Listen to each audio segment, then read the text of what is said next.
hungry, terrified, clutching your babes to your breast. After spending a week with The Witcher 3 Wild Hunt, playing day and night, we're left questioning just how this game is even possible. It's not without a few rough spots, but it consistently impresses with complex branching stories, challenging combat, and wondrous creature designs, all in a stunning and enormous world that feels as if every corner has had a close personal touch. Gerald, right? Not Gerald. Geralt. Oh. Dreadful sorry. Story has always been one of The Witcher's strongest areas, and it doesn't disappoint in its third installment. More than ever, the tale feels immediately intertwined with the original books, as Geralt follows the trails of two women who have been lost to him for years, his lover Yennefer and his ward Ciri, who's being chased by the otherworldly Wild Hunt. While newcomers may feel hesitant to jump into a series with such a long history, The Witcher 3 does an excellent job of initiating anyone new to the franchise. You're immediately introduced to Geralt's closest relationships, and past stories are recapped in several ways throughout. There's even a moment when you can confirm key decisions from the previous game, so you can see the effect of those choices, even without a save file. We fought on opposing sides, true. Then we landed in the same dungeon. Aryan escaped, set fire to the castle on his way out. The tone of the story feels mature and grounded. It's not about saving the world, it's about finding your loved ones. Monsters are just an everyday part of life, and helping get rid of them involves negotiations, as if you're removing an old tree stump. You're introduced to a rich array of characters with different personalities and complicated relationships. Old enemies might put their grudges aside, and you're often left questioning each person's motives. Much of this interaction connects strongly thanks to the expressive facial animation, speaking volumes through eye contact, furrowed brows, and gestures. How many years is it now? 6, 7? But what should be doing here? Of course, it wouldn't be a proper Witcher story without choice, and you're constantly splitting hairs about the right thing to do, at times having to choose your words carefully in order to avoid a fight. While Geralt is tasked with killing monsters, even they make you question whether you should kill a Sylvan posing as a village's god, or a succubus who claims to have acted in self-defense. Often you may find that your good deeds go unwanted, clash with local culture, or carry deep, unexpected consequences. While there are many times when you can simply reload a checkpoint and try another option, the results of some decisions aren't revealed until hours later. Have you come to kill me? Dunno. Wanna talk first? This sense of choice and consequence carries into the quest design, making nearly all of them feel meaningful, whether you're simply helping an old woman get back her frying pan or spending hours to track down a baron's missing family. It's even worthwhile to invest in the local collectible card game, Gwent, as rounds make their way into other quests as well. The most significant quests expand on characters that you encounter in the course of the central plot, deepening your understanding of who they are, while others, such as monster contracts, can be gathered from notice boards. But even many of these seemingly simple tasks have many great stories to tell. Got a reward to collect. I'm kinda in a hurry. Let's say you've earned half. What the hell? Interacting with these bulletin boards also places local points of interest on your map, but doesn't reveal what they may be until you approach.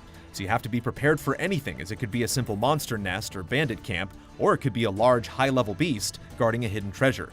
Yet thankfully, The Witcher 3 wisely doesn't reveal it all so easily. Many quests only become available when you cross paths with someone in need on the road, and some of our favorite moments happen as we're simply trekking through the woods and run across some huge creature we've never seen before. There's an incredible emphasis on the sense of discovery. To facilitate all this exploration, Geralt is more mobile than in any previous game, climbing rock walls, swimming through underwater caves, taking to horseback, and hopping in boats. These offer a more tangible sense of connection to the world, but controls in these situations can feel a bit off at times. Diving and returning to the surface can be a bit unintuitive, and while riding across the countryside works well, your horse seems more likely to get hung up when it matters most during races and chase sequences. Combat can take a little time to gel, but it's both challenging and rewarding, requiring you to adapt to each type of enemy you encounter. Simply slashing away rarely succeeds, as you need to observe and wait for an opening or make one of your own. Parrying and dodging are essential, and there's even an upgrade that allows you to knock arrows back to their sender.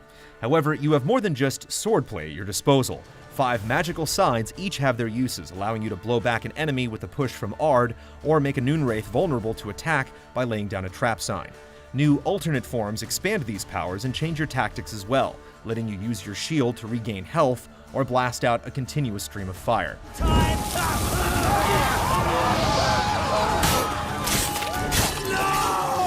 You still have other tools at your disposal too, including various bombs, oils to coat your blade against specific monsters, and potions that provide buffs.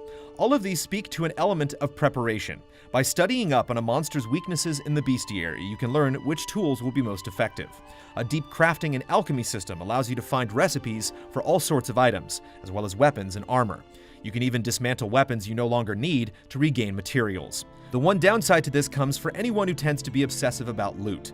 There's an abundance of items to grab in every house, cave, and castle, and you never know when you'll find a great diagram and when you'll pick up a broken rake.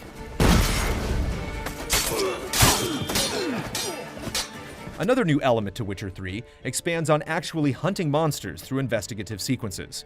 Holding a button highlights items that stand out to Geralt's enhanced senses, allowing you to examine clues to determine what's happened in an area or identify what kind of monster would be responsible and follow its footsteps or scent trail. It lends a Sherlock Holmes sense of solving mysteries to the game and provides a greater sense that there was an event and tale behind what happened. Man's clothes. Shredded, but no sign of blood. Who rips their own clothes off? Leaves them in the woods. What's great is that the world is designed so tightly around some of these abilities. Using your Witcher senses allows you to spot loot more easily. You can use your Ard sign to blow open secret passages. The mind control sign, Axii, is effective not only in dialogue trees, but can be used on wild animals if you simply want to see that deer up close. And a blast of Igni can spook horses into dropping their riders. What's also impressive is the sheer scope of the game's progression, not just in landmass, but in how the tone of the game shifts through each act. Just when you think you've gotten a sense of how things will feel as you ride across farmlands and battlefields in newly occupied territories, you find yourself moving on to incredibly complex cities. Here, sorceresses are hiding from religious fanatics burning people at the stake. You have delicate conversations with leaders of the criminal underworld, and you use your tracking skills to scour the streets in search of thieves. The tone shifts again when you move across the mountainous isles of Skellige, with long rides across the waves and cantankerous clansmen. From time to time, you'll even play as Ciri as you hear her side of the tale, and she has an entirely different set of abilities from Geralt. The tone similarly shifts in later chapters, which we'll avoid spoiling, but even with its enormous length, The Witcher 3 continues to surprise through turns and scenarios that you simply never see coming. You're hiding something, and that's one thing I can't stand. The landscapes are stunningly beautiful and believable, with light shining through trees, leaving trailing shadows at sundown. Cities are bustling with life as children play and townsfolk comment on your arrival, and there's a wide array of lifelike monster designs. It's hard to fathom how much life and character comes through the craftsmanship when you consider the enormous scale of it all. Now you shall chase shadows and wander midst fog. Unfortunately, in our time with the pre-release PS4 version, the game's performance is somewhat rough around the edges. We ran into a few bugs, elements awkwardly loading in, and choppy frame rates in particularly demanding areas like the bogs. The developers are working on fixes to go into place before release and beyond, so the experience will improve, but even in its current state, the annoyances caused by these rough spots feel minimal compared to the sense of wonder that permeates throughout. My tongue don't want to say what my eyes have seen, and my mind hopes to forget. After spending more than 100 hours in The Witcher 3, we're still left with dozens of side quests to complete, enormous tracts of land left to explore, and monsters yet to fight. The Witcher 3 Wild Hunt is a thoughtful, diverse, and frequently awe-inspiring adventure. Its stories are deep and satisfying, unafraid to touch on themes of personal character, presenting players with choices and consequences that aren't about turning into a hero or a villain. In the end, it's simply one of the best RPGs ever made. Gentlemen, really feel privileged to witness your battle of wits. But try to remember, unlike you, I put my life at risk every time I venture out into the streets. Did the same just coming here. So I beg you, can we get to the point?